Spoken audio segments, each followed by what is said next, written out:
In this lesson, I'm going to show you how to indent a table that you have embedded in Microsoft Word and how to change a little bit about the shape and the width of the entire table.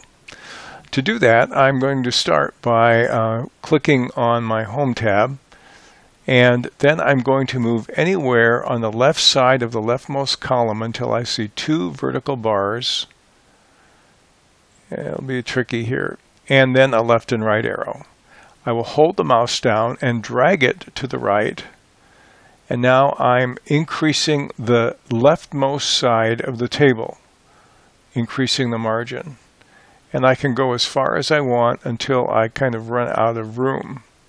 We'll say we want it maybe over here. If I want to change the right side of the table, I can click on the box in the lower right corner. I have a double-headed arrow, and I can simply move it left, and I can decrease the right side, or I can move it down, and I can increase the height of the particular rows. So I can adjust it however I want. And if I want to take all these two columns in the table and make them uniform, I simply click here, I go to Layout, here we go. And then I click on Distribute Columns, and it will make them equal. So this gives you a way in which you can indent something. A nice thing sometimes to do as well, to see what's going on more clearly, is if I click on the table, I can turn off the view grid lines. Now these do not print, but it's easier to see exactly what my table will look like. And so if I decide, oh, well, I'd like to have it a little bit to the left, I can go ahead and take this again and move this over.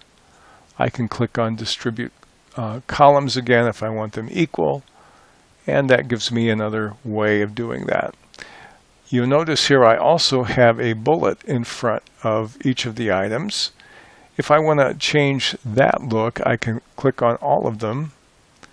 And then if I look here, I have how far it's indented from the edge of the cell and where the first letter of the item behind the bullet starts. And if I have them all highlighted, I can change them all.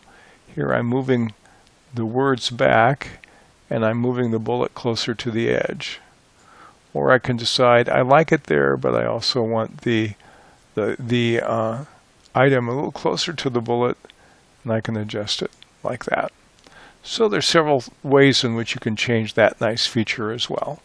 But moving a table begins with moving the left side as far as you want, and then using your box to adjusting the right side, and if you want to, you can equal out between the columns. Positioning a table that you've embedded in Microsoft Word is not one of the most intuitive actions in the program.